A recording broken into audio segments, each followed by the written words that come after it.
Bonjour à tous, dans cette vidéo, je vais vous présenter la spécialité physique-chimie. Commençons tout d'abord par voir pour qui est faite cette spécialité.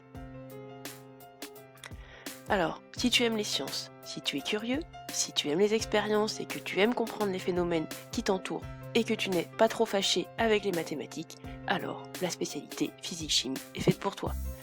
Que fait-on dans cette spécialité? Bien, de la chimie, comme son nom l'indique, on travaillera notamment sur les molécules, leur composition, on en synthétisera certaines et on verra leurs propriétés. On travaillera également sur les transformations chimiques, alors comme par exemple ici une transformation chimique oxydoréductrice, mais aussi les transformations chimiques acide-base, et on verra si ces transformations chimiques produisent un produit coloré, si elles sont totales, partielles, lentes ou rapides.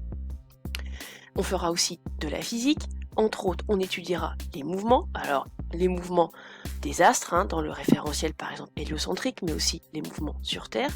On parlera des différentes formes d'énergie, alors les énergies du mouvement, tout à fait, mais aussi l'énergie électrique, l'énergie nucléaire. N'oublions pas que l'énergie, c'est un des grands enjeux actuels de notre société.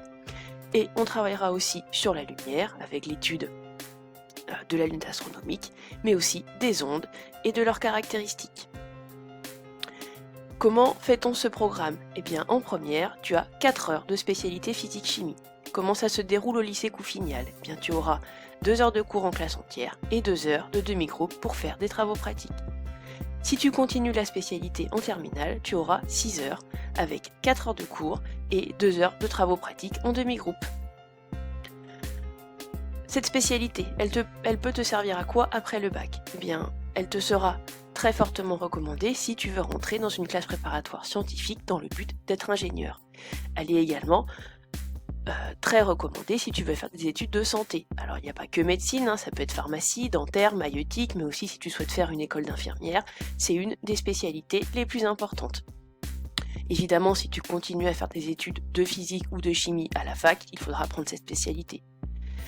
Cette spécialité te permet aussi de faire des études courtes, donc par exemple en IUT, mesures physiques, chenille biologique, optique, ça peut être aussi analyse biologique, voilà, il en existe beaucoup.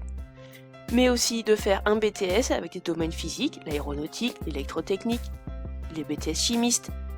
Voilà les exemples d'orientation possibles avec cette spécialité.